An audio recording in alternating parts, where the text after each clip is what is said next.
প্রথম স্ত্রীকে না জানিয়ে দ্বিতীয় বিয়ে করেন মুজিবুর রহমান পান্না নামের এক স্কুল শিক্ষক। বিয়ের পর তাদের তালাকও হয়ে যায়, কিন্তু তালাক দেওয়া স্ত্রীর সঙ্গে নিয়মিত যোগাযোগ রাখতেন পান্না। এ নিয়ে প্রথম স্ত্রীর সঙ্গে কলহ লেগেই থাকতো। মাঝে মধ্যেই শিক্ষক পান্না বাড়িতে আসতেন না। ঘটনার আগে 2 দিন ধরে বাড়িতে ছিলেন না তিনি। বাড়িতে ফিরে কারোর সাথে কোনো কথাও বলেননি। এরপর সন্ধ্যায় বাড়ি থেকে বের হওয়ার সময় স্ত্রীর কাছে টাকা চাইতে গিয়ে ঝগড়া বাঁধে দুজনার। তাদের কথা কাটাকাটির এক পর্যায়ে ছেলে রাব্বি হাতে থাকা জ্যামিতি বক্সের কম্পাস দিয়ে বাবার বুকে এলো পাথারি আঘাত করে। এতে তিনি মাটিতে লুটিয়ে পড়েন। শেখ আজমল হুদার প্রতিবেদন, বিস্তারিত জানাচ্ছেন সুরজ আহমেদ। জ্যামিতি বক্সের কম্পাসের আঘাতেই জীবন গেল স্কুল শিক্ষক মুজিবুর রহমান পান্নার। খালাম্মা, আমি আপনার মোবাইলে সেলফিন ইনস্টল করে দিতেছি।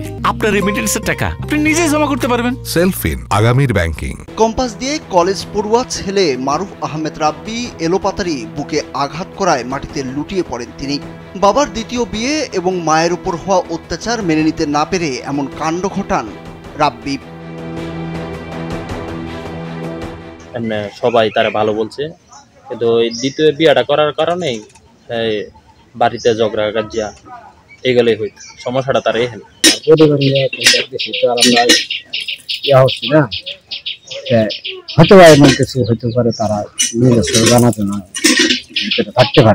ছেলের হাতে বাবার এই মৃত্যুর ঘটনাটি ঘটেছে ময়মনসিংহের ভালুকা উপজেলার পূর্ব ভালুকার কোনাপাড়া এলাকায়। নিহত মুজিবুর রহমান পান্না ওই এলাকার মৃত সালামত শেখের ছেলে। তিনি স্থানীয় মির্কা হাসিনা বানু উচ্চ বিদ্যালয়ের সিনিয়র সহকারী শিক্ষক হিসেবে কর্মরত ছিলেন। আর অভিযুক্ত রাব্বি মুজিবুর রহমান পান্নার প্রথম স্ত্রীর সন্তান। স্থানীয়রা জানান, মুজিবুর রহমান পান্না দ্বিতীয় বিয়ে করায় অনেকদিন থেকেই তাদের পারিবারিক কলহ চলে আসছিল। দ্বিতীয় স্ত্রীকে তালাক দেওয়ার পরেও সেখানে যাতায়াত থাকায় ক্ষুব্ধ ছেলে ঝগড়ার এক পর্যায়ে বাবাকে আঘাত করে, আর এতেই তার মৃত্যু হয়। এই দুর্ঘটনাটা ঘটছে হয়তো তার পারিবারিক কোনো কলহের জন্য এই দুর্ঘটনাটা ঘটছে।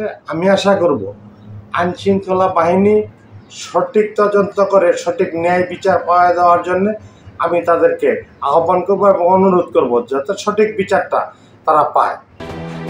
এদিকে ছেলের বিরুদ্ধে ভালুকা মডেল থানায় হত্যা মামলা দায়ের করেছেন মা রোকেয়া আক্তার। ভালুকা মডেল থানার ভারপ্রাপ্ত কর্মকর্তা মোহাম্মদ শাহ কামাল আকন্দ জানান, ঘটনার পরপরই ছেলে রাব্বিকে গ্রেপ্তার করেছে পুলিশ।